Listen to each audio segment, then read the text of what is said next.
चैतन्य महाप्रभु के समय में एक यवन बालक हुआ जो कि भगवान का परम भक्त था और उसका नित्य का नियम था कीर्तन करना, प्रभु की सेवा करना, प्रभु को रिझाना। कीर्तन करते समय तेज स्वर के साथ कीर्तन करना ताकि मेरी आत्मा का कल्याण तो हो ही हो, मेरे साथ साथ बहुतों का कल्याण हो। उसके कीर्तन का प्रभाव चारों तरफ फैलने लगा। लोग उसकी भक्ति की प्रशंसा करने लगे, कुछ लोग ईर्ष्या भी करने लगे। उसकी भक्ति की परीक्षा लेने के लिए एक वैश्या को उसके पास भेज दिया और नाच गान करने लगे। बालक भी भगवान की भक्ति में लीन हो गया, खूब कीर्तन करने लगा और कीर्तन करते करते उसकी समाधि लग गई।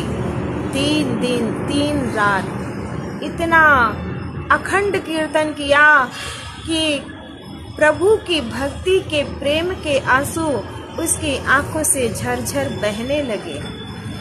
इसे प्रभु प्रेम को देख करके वैश्या का हृदय भी पिघल गया और उसकी भक्ति को देखकर नतमस्तक हो गई, जय जयकार करने लगी। उस यवन बालक ने कहा कि तुम्हारे परिश्रम का तुमको कोई फल नहीं मिला। कहा, मेरी छोड़ो, तुम्हारे इस प्रेम को देखकर मैं वारी वारी जाऊं। और उस दिन से उस वैश्या ने अपना पेशा छोड़ दिया, उस यवन बालक को अपना गुरु बना लिया।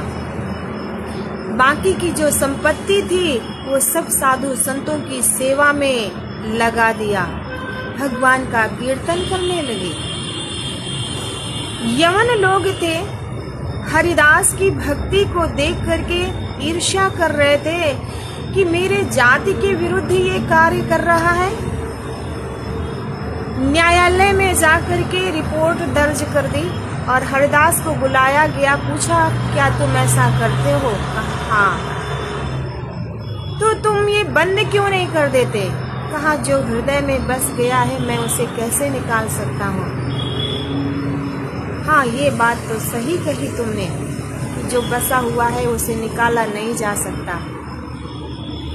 किंतु अपनी कुर्सी बचाने के चक्कर में न्यायाधीश ने भी सजा सुना दी। यवन लोगों ने बड़ी पिटाई की, इतनी पिटाई की कि हरिदास को मरा हुआ जानकर गंगा जी में बहा दिया और चले गए। हरिदास जी भी बहते बहते बहते बहते किसी गांव के किनारे लग गए और जब होश आया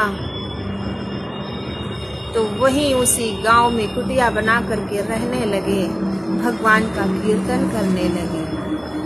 अब तो पहले से भी ज्यादा कीर्तन का प्रभाव, जैसे चैतन्य महाप्रभु की कीर्तन का प्रभाव चारों तरफ हुआ, नित्यानंद जी महाराज का भजन का प्रभाव चारों तरफ हुआ, उसी प्रकार हरिदास की कीर्तन का भी प्रभाव चारों तरफ फैलने लगा, यश फैलने लगा। भगवान के भजन का ये प्रभाव कि लोगों ने परीक्षा तो ली लेकिन डिगा नहीं पाए और पहले से भी ज़्यादा कीर्तन करने से उनकी ख्याति फैलने लगी। जय जय श्री कृष्णा, राधे श्याम।